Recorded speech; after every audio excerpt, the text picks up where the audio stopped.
E sem mais delongas, nós vamos passar hoje então a palestra que virá pelo coração de José Henrique Valêncio.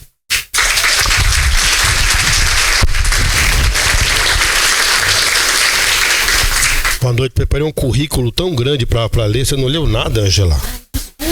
Promoção para o Dia dos Pais. Na compra ou nas compras acima de R$20, você concorre a uma garrafinha de água com o logo do Bênção. Que legal, gostei, viu? Lá na lanchonete, promoção, ideias da Ana Lu. Tem alguém vindo pela primeira vez hoje? Não é possível ter alguém vindo pela hoje, não pode. Não tem ninguém não, né? Tem? Meninas do céu, o que vocês estão fazendo numa noite? Tem Netflix em casa? Você não tem Netflix, né? Tem? E vieram... Meu Deus, tá cortada a Netflix? Cortou? Não? Hoje, segundo a Débora, minha sobrinha que sempre muito perspicaz, nós vamos ver quem realmente tá precisando. Que com essa chuva, essa friaca, vir pra cá o trânsito... Tudo bem, Júnior? Tranquilo? Nós temos para quem não sabe, um braço dessa organização que é o Bênção de Paz, a associação que atende a 290 crianças, e para manter essa molecada toda, com todas as refeições, material, os funcionários, etc., é muito dinheiro que vai. Imagine vocês que estão passando dificuldades para sustentar uma casa com um filho ou dois, a gente aqui com quase 3 centenas. Então, nossa promoção agora em curso é a rifa anual, que nós tentamos muito, vamos na reunião de diretoria, queríamos eliminar a promoção, mas quando aventamos, jogamos como diz a nossa presidente, um balão de ensaio para ver o que o pessoal achava, entupiram as redes sociais, caiu o provedor do Terra, do UOL, de pessoas falando, não, pelo amor de Deus, eu tenho cunhados esperando, sogras esperando a rifa. Então, nós não pedimos para as pessoas nos ajudarem a passar o número, custa 6 mangos. Nós pedimos que vocês nos ajudem a passar os talões. Temos até novembro, que é novembro que vai correr. Pode dar cheque, inclusive, para novembro, mesmo que traga agora, para ajudar as pessoas a adquirirem a nossa rifa. Nós fazemos essa rifa em parceria com a creche Cônigo Luiz Biasi, na Zona Norte, que atende... Quantos atualmente, PV? 720 crianças, ali tem um monte de retardado que toma conta de lá, porque não tem outro adjetivo, são tudo doido, né, PV? E, então é uma promoção, a pessoa concorre a um carro, quem vende o número do carro, o vendedor ganha o mesmo prêmio, quem vende o número do computador ganha o computador, ou seja, tudo que a gente puder, a gente faz, tudo que nós podemos, a gente faz para auxiliar as pessoas a nos auxiliarem para que o nosso projeto não seja encerrado. Estamos comemorando esse ano o Jubileu de Prata, 25 anos da creche. Em abril e agora em outubro, 25 anos da Casa Espírita. E queremos ficar mais 25, se Deus quiser. Eu, pelo menos, mais uns 30 ou 40 pretendo estar aqui. Todos nós, né? Todo mundo tá dentro? Que bom, obrigado. Quem aqui acha que tem mais gente ruim do que gente boa na vida? Na sua vida, nos seus relacionamentos. Quem acha que tem mais gente bacana, mesmo às vezes meio chatinha, levante o braço. Quem acha que tem mais gente ruim, que bom. Nem tudo está perdido, né? Todos nós temos mais gente boa do que gente ruim na vida. Quero conversar com vocês numa palestra. Eu vi o vídeo e bolei aqui uma fala para nós batermos um papo. Eu já sabia que viriam poucas pessoas por causa do tempo, do frio, etc.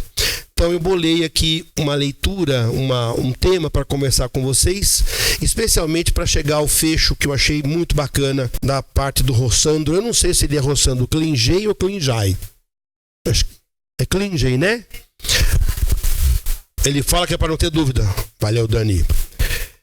Eu vou fazer uma pergunta para vocês que está no Livro dos Espíritos. Por que a gente tem que passar pela infância quando reencarna? Vocês já imaginaram? Quem aqui passou pelo pré? Quem estuda no prézinho? Jardim da infância. Agora não sei mais como é que chama. Ainda chama pré? Primeiro ano? E antes do primeiro ano? Jardim 2? Então igual no tempo da Clara. Maternal 1. Tudo que eles inventam que é pra gente depositar o filho lá e ficar livre, se livrar dos filhos e deixar a escola terceirizar a educação dos nossos... É isso ou não é? Não, é isso. exceto as pessoas que precisam mesmo de trabalhar para sustentar a casa. A maioria dos nossos casos, em vez de ficar com o filho em casa, tomar conta, aprender a dar limite, etc., a gente vai desde pequeno terceirizando para que alguém cuide e a gente façamos uma autocrítica, né? A resposta do Espírito de verdade está na pergunta 383. Qual é para o Espírito a utilidade de passar pela infância? Imagina se eu ter que decorar de novo. Quem aqui estudou trigonometria? Vocês já imaginaram na outra encarnação ter que estudar trigonometria de novo? Seno ao quadrado, mas com seno ao quadrado é igual a 1. Não sabiam disso? Igual a 1. Vocês estudaram, mas não aprenderam nada pelo jeito, né? Imagina estudar de novo trigonometria. Equação do segundo grau. Quem aqui estudou cálculo diferencial? Quem estudou? Levanta a mão. Quem estudou cálculo diferencial tem um lugar reservado no céu. Quem teve a matéria estatística 1, estatística 2? Deus abençoe vocês. Não é possível que isso ainda exista. O que, filhão? Quem aqui teve a aula de armamento, munição e tiro? Só você, filhão, que é formando do glorioso Exército Brasileiro. Não é possível que no meio de uma palestra espírita me solta uma dessa. Resposta: encarnando-se com o fim de se aperfeiçoar, o espírito é mais acessível durante esse tempo às impressões que recebe e que podem ajudar o seu adiantamento, para o qual devem contribuir os que estão encarregados da sua educação. Leia-se papai e mamãe especialmente. Não é vó, nem vô, nem babá. Ok? Nós. O professor não tem que educar, o professor não educa. Pergunta 385. Qual o motivo da mudança que se opera no seu caráter a uma certa idade? E particularmente ao sair da adolescência? É o espírito que se modifica? Quem aqui teve ou já teve ou tem filho adolescente? Levante o braço. Quem já teve? Ué, você já está adulto, já passou, né? Quem tem filho adolescente, levante o braço. Quem é adolescente, levante o braço. Carla, que carta de pau. Ô Dani, você levantou a mão, velho? Ah, para com isso. Isso chama deturpação da própria imagem. Ah, meu Deus. Saiu ontem. Resposta da falange do Espírito de verdade. É o Espírito que retoma a sua natureza e se mostra tal qual era. Ai, as crianças são tão fofinhas, tão inocentes. As crianças estão crianças. Não se iluda. Ele proferiu uma palestra que eu ouvi logo depois da tragédia lá de Suzano. Vamos lá. Continua o Espírito de verdade. Eu peço licença para ler, porque é muito interessante isso aqui. Não conheceis o mistério que as crianças ocultam em sua inocência. Obrigado, Som. Não sabeis o que elas são, nem o que foram e nem o que serão. Vocês se lembram o primeiro filho, para aqueles que tiveram mais de um, quando você volta da maternidade e entra com ele em casa? A palavra é essa mesmo. Quem falou? Desespero. O que eu faço com esse bichinho? Muitas mães sinceras, eu chorava junto. Aí racha o bico do peito e a criança não quer parar de mamar. Como é que faz? Tortura! Bepantol!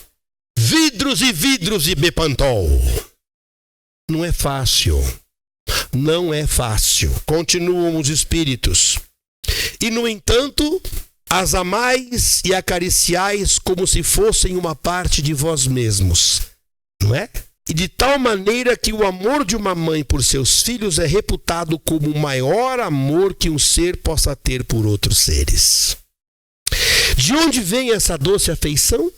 Essa terna complacência que até mesmo os estranhos experimentam por uma criança? Vós sabeis? Não? É isso que eu vou explicar. São os espíritos falando, eu não explico nada.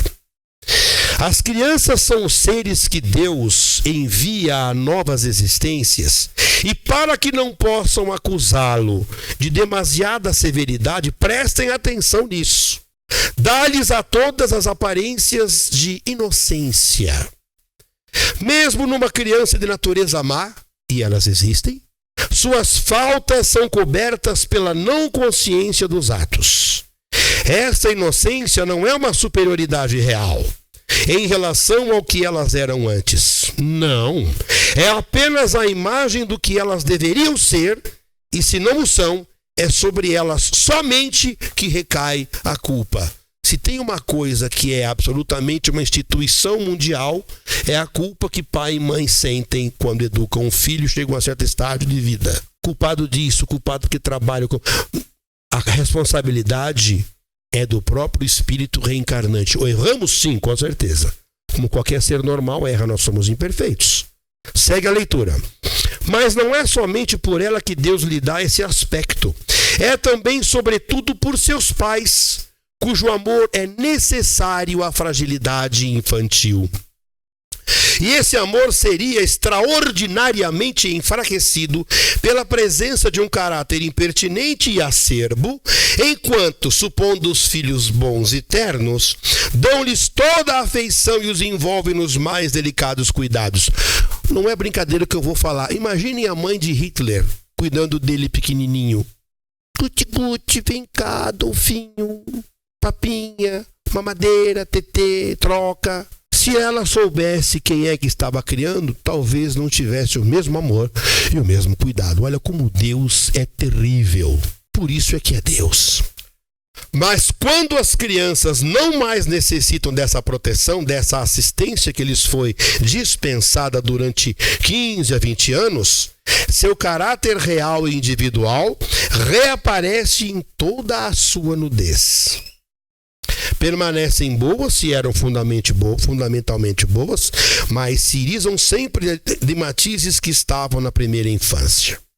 Vedes que os caminhos de Deus são sempre os melhores e que, quando se tem o coração puro, é fácil conceber-se a explicação a respeito. A infância tem ainda outra utilidade, e aqui já vai caminhando para o final da resposta. Os espíritos não ingressam na vida corpórea senão para se aperfeiçoarem, para se melhorarem. A debilidade dos primeiros anos os torna flexíveis, acessíveis aos conselhos da experiência daqueles que devem fazê-los progredir. É então que se pode reformar o seu caráter e reprimir as suas más tendências. Esse é o dever que Deus confiou aos pais. Esse é o dever que Deus confiou aos pais. Missão sagrada pela qual terão de responder. É assim que a infância é não somente útil, necessária, indispensável, mas ainda a consequência natural das leis que Deus estabeleceu e que regem o universo. Isso aqui é Livro dos Espíritos.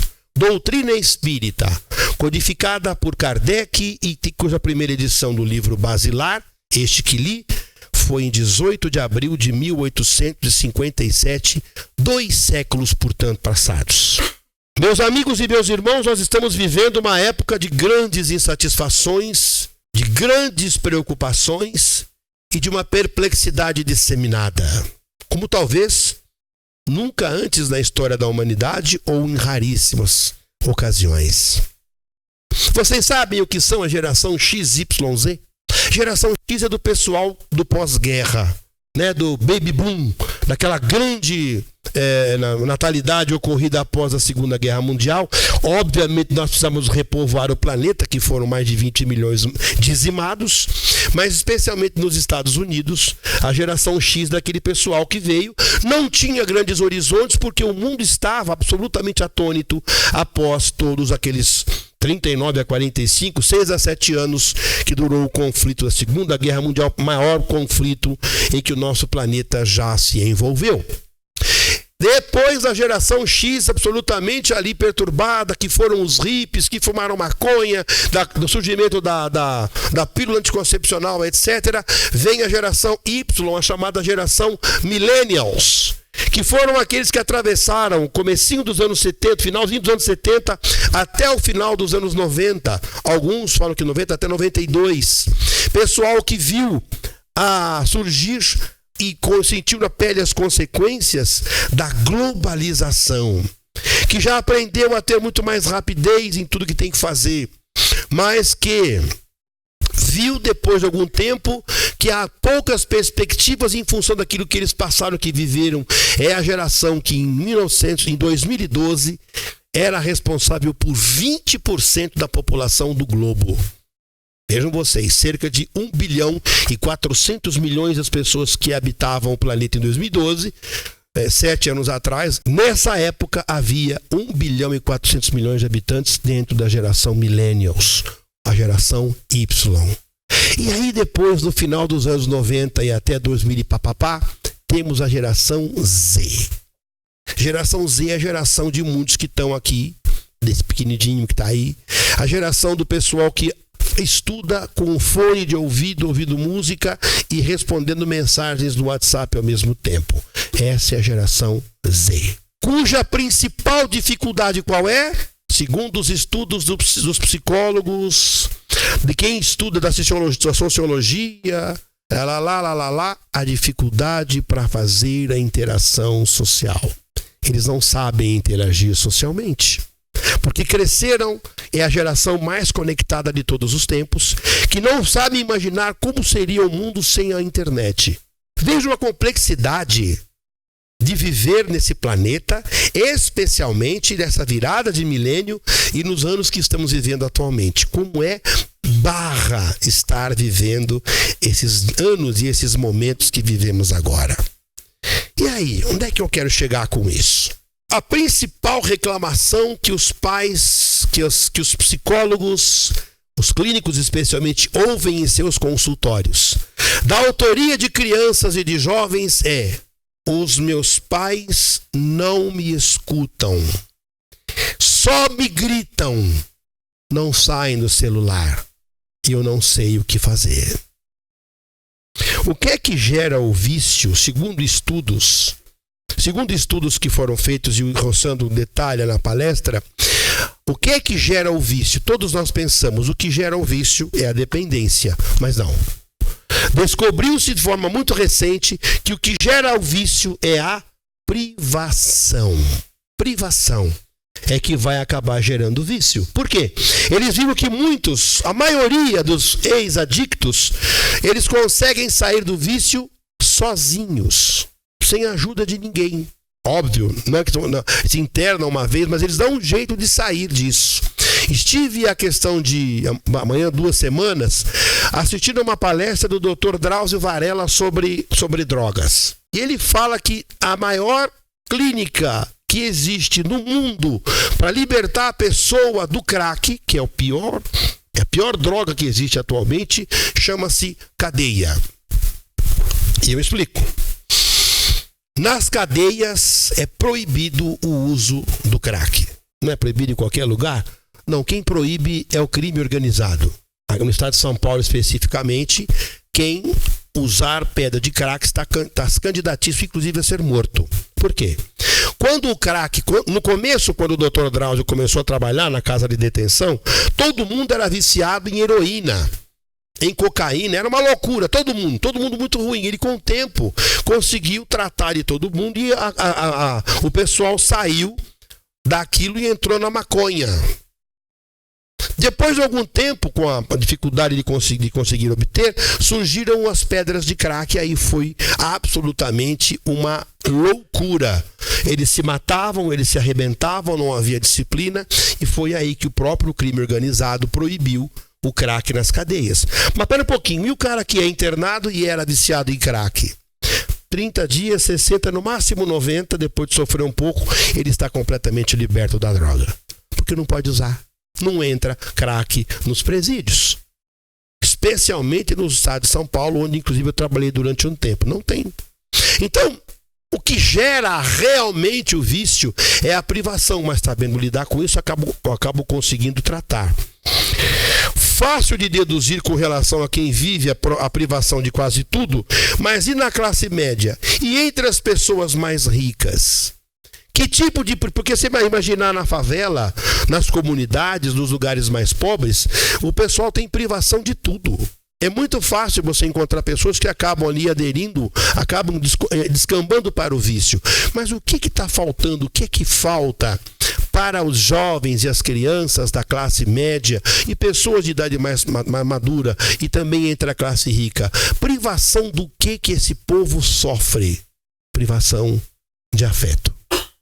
Meus amigos, nós vivemos a maior crise de privação afetiva de toda a história da humanidade. Ninguém está disposto. Vocês já viram alguém fazer uma live? Olha, pessoal, estou aqui fazendo minha live porque vou fazer uma semana de oração.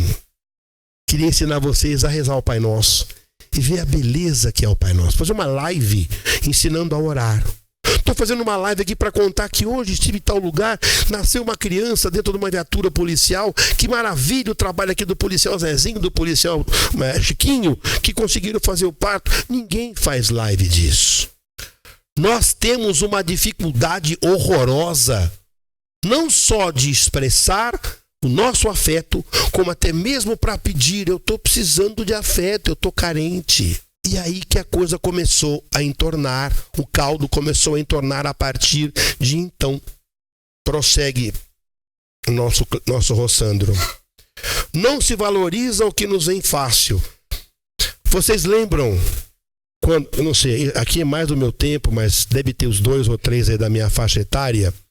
Eu ficava com um aparelho com 3 em 1 ou com um gravadorzinho, com uma fita BASF ou TDK.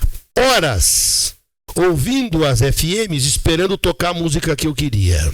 Com a mão, um dedo no play, o outro no rec. Aí você esperava. Aí quando você tocava a música, você apertava o play e o rec. Bem no meio da música, o lazarento do locutor falava: Total FM. Maldito, cala essa boca, estragava, não dava mais, etc. Hoje em dia, você dá um celular pro moleque, ele baixa. Não, eu toquei 2.400.000 músicas aqui. Tudo tá mais fácil. E a gente não valoriza aquilo que não é difícil de ter. Sabe a história da crisálida? Que a pessoa foi lá ajudar ela a conseguir romper o casulo, ela morre porque não consegue desenvolver as asas. Nós estamos vivendo essa crise, meus amigos e meus irmãos. Minhas amigas e minhas irmãs. A gente não valoriza o que é fácil e nós queremos, especialmente a geração X, nós queremos, que é onde eu estou, né? Tudo facilitar. Não, eu não quero que meu filho passe por aquilo que eu passei. Mas por que você não quer? Você virou um bandido? Não. Você virou um marginal? Não. Então por que você não quer que ele passe pelo que você passou? Você seja uma pessoa descaracterizada? Um pária da sociedade? Não. Então o que você quer fazer, meu irmão? Qual é o mote? Qual é a justificativa que tem na sua ideia? Eu quero dar um pouco mais de conforto. Maravilha. Mas não descuide de limites, de valores, porque senão a gente vai continuar assistindo tragédias como em Suzano e outras que acontecem para lá e para cá, cada vez de forma mais próxima de nós. A crise de afeto, a crise de valores morais que a gente vive, ela é sem precedentes. E a maior estupidez que nós podemos fazer, na minha humilde opinião, é buscar culpados. A minha tendência é para a advocacia, é para a defesa. Eu acho que nós, ao invés de procurar quem é culpado, temos que procurar soluções. E ajudar especialmente a nossa molecada. Em cima disso, caminhando para o encerramento do nosso bate-papo, eu relembro uma música que o Rossandro também relembra no final da sua palestra, que ilustra muito aquilo que a gente gostaria de trazer para vocês. A música Há Tempos. Vocês conhecem? Na Legião? Parece cocaína. Vamos parar para pensar um pouquinho, porque eu falei na minha terapia que achava que o Renato Russo é um poeta como o Cazuza. Eu prefiro o Cazuza como poeta. Ela falou para mim assim, mas na minha opinião, Renato Russo não era poeta, era analista ou psicólogo. Porque as sacadas que ele tem em algumas músicas são típicas de quem estuda o comportamento humano de uma maneira mais forte. E o Renato Russo, ele tinha mania de gravar conversas. Ele gravava as conversas com o pessoal e fazia música em cima da conversa. Vários amigos, inclusive, ficaram muito bravos com ele. Essa música Há Tempos é uma conversa com uma moça. Não sei quem ela é. E ele dá os conselhos para ela do alto da sua sabedoria, do seu conhecimento e, obviamente, da sua intuição médium que era. E ele coloca, parece cocaína, mas é só tristeza. Essa coisa da efusividade, comprar, balada, beija, tem, compra, quero. Essa coisa da quantidade e da pressa é igualzinho, causa exatamente o efeito rebote de uma droga estupefaciente. Quando ela passa, vem a tristeza, vem a depressão, porque a ilusão que ela causa no momento do barato, de ter, de fazer, de dançar, de sair, de viver 10 anos a 1000 do que 1000 anos a 10, etc. Isso, depois que passa o efeito, traz em cada um de nós e nos nossos meninos e meninas uma grande tristeza, muita tristeza. Por causa disso, muitos temores nascem do cansaço e da solidão. Eu comentava dias atrás que estava me sentindo muito cansado nesse final de semestre. Agora estamos na época de férias escolares, no mês de julho. Eu falei, mas eu estou muito cansado. O que será que está acontecendo? A conclusão foi que, olha, nós estamos tendo que despender um esforço tão grande para o básico. Mas tão grande. Para, por exemplo, viver com o marido ou com a mulher. Nós temos que ter uma dose de paciência a mais porque nós estamos cansados. Fiquei sabendo de uma pessoa que esteve numa casa ouvindo uma palestra e o palestrante falou, olha, nunca tive uma única discussão em família.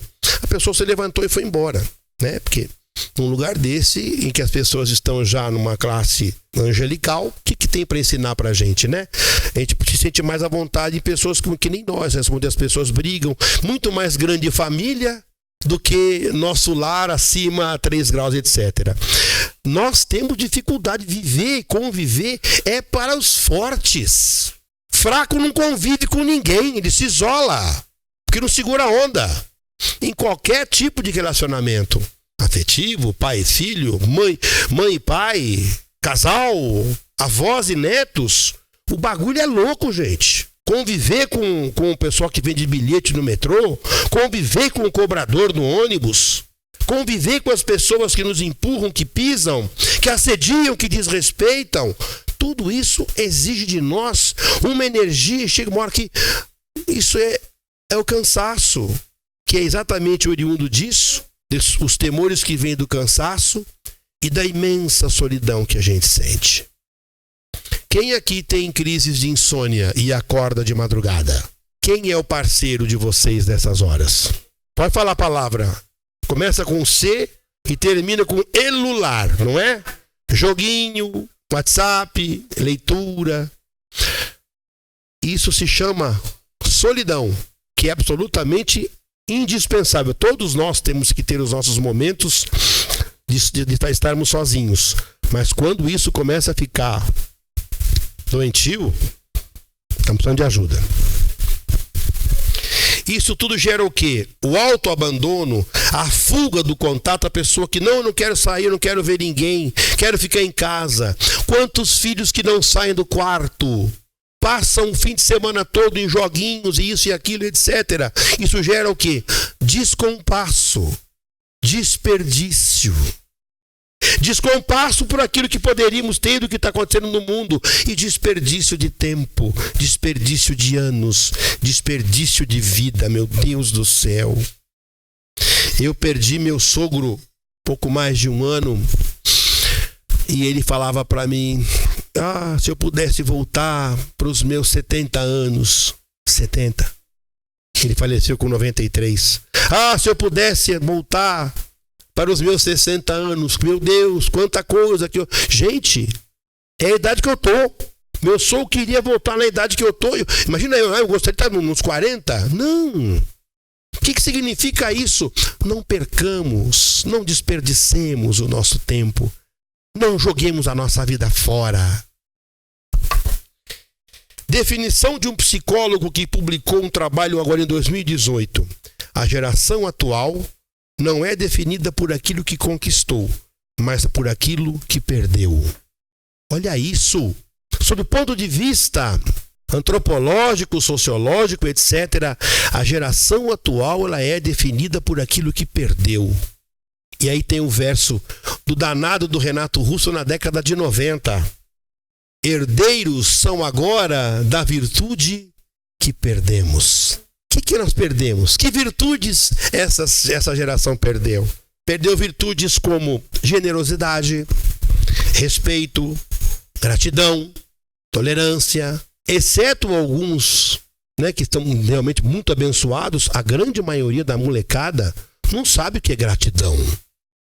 Respeito, porque foram muitas vezes absolutamente desorientadas pela geração X e pela geração Y, não respeitam as pessoas que trabalham no condomínio, não respeitam as pessoas que trabalham na rua.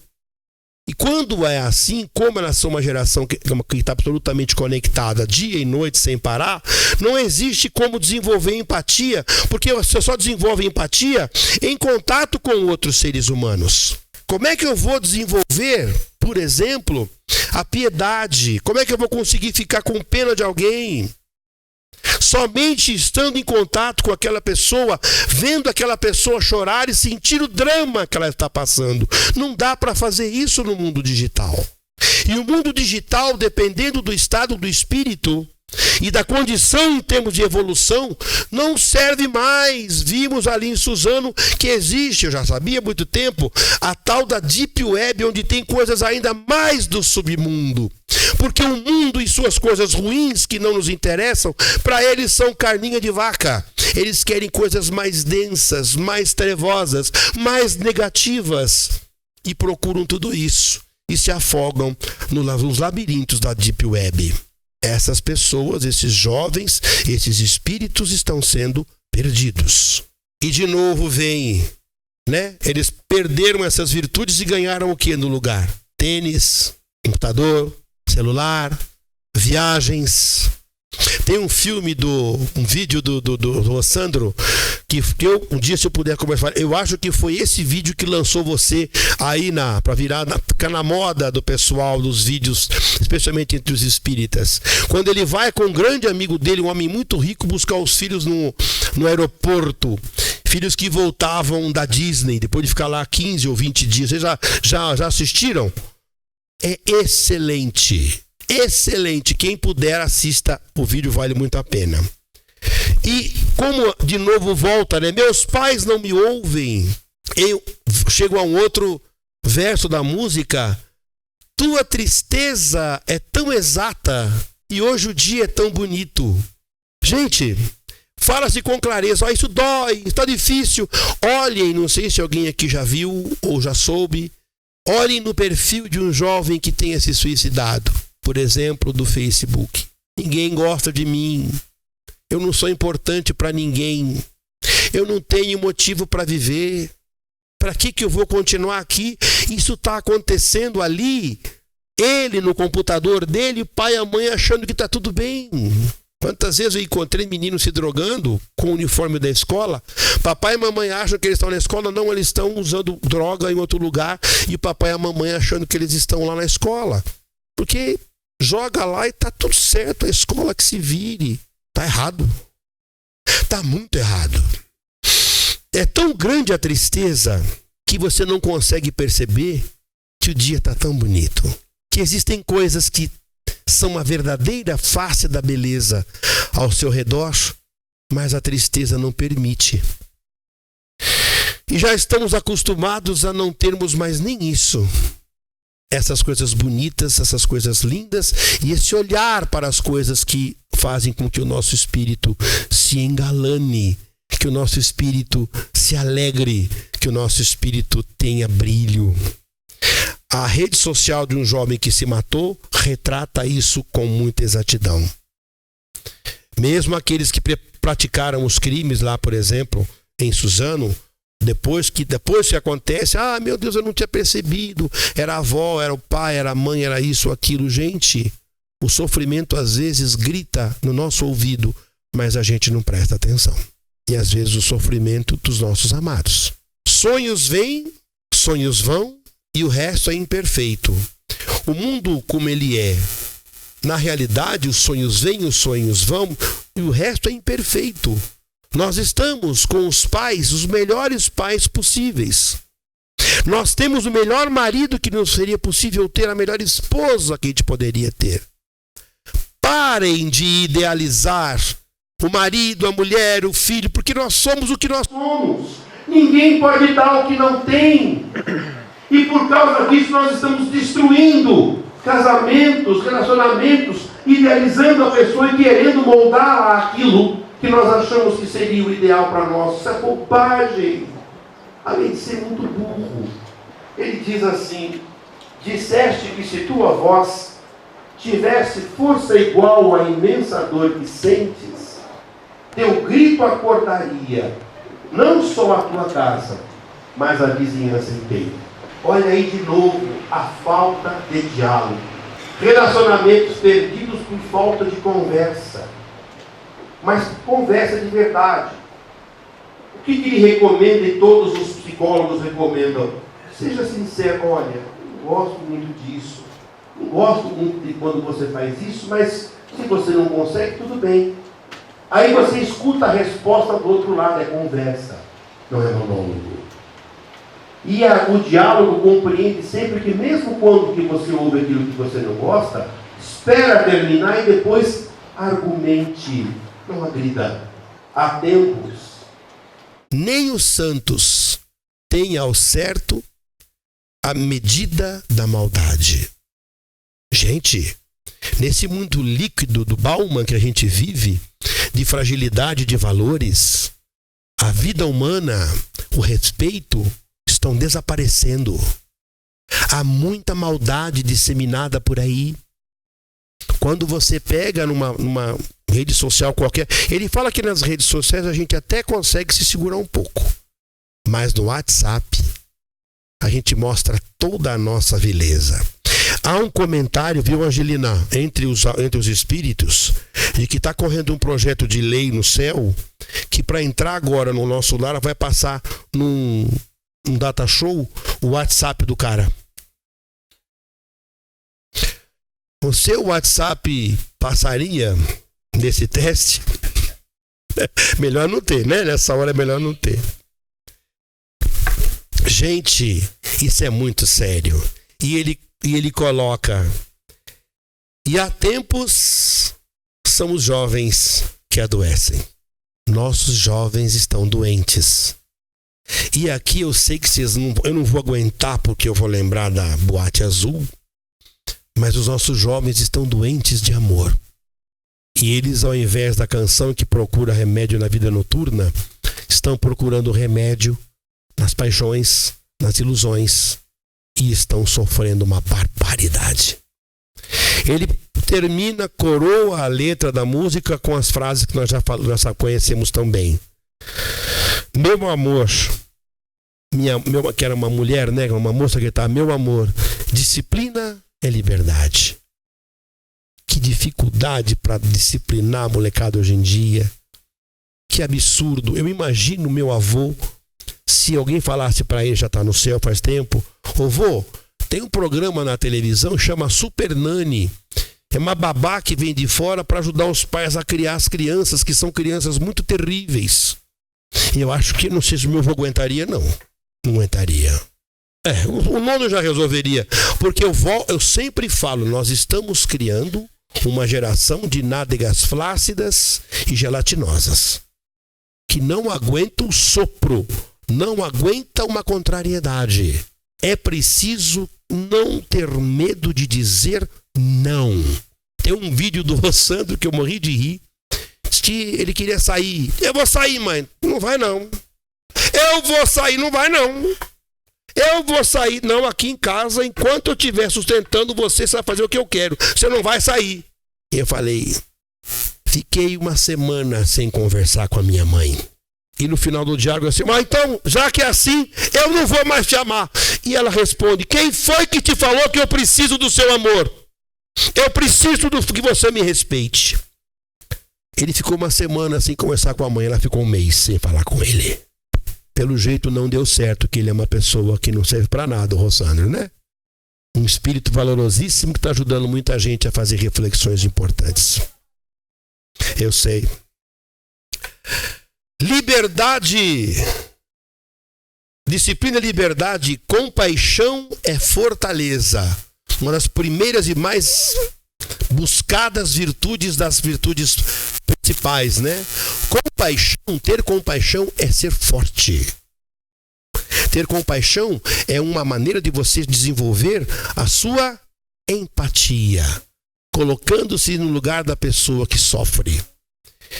Ter bondade é ter coragem. Gente, você chegar numa roda que está todo mundo descendo o pau no governo, não sei o que é que seja, falar, mas gente, será que o adulto está me exagerando?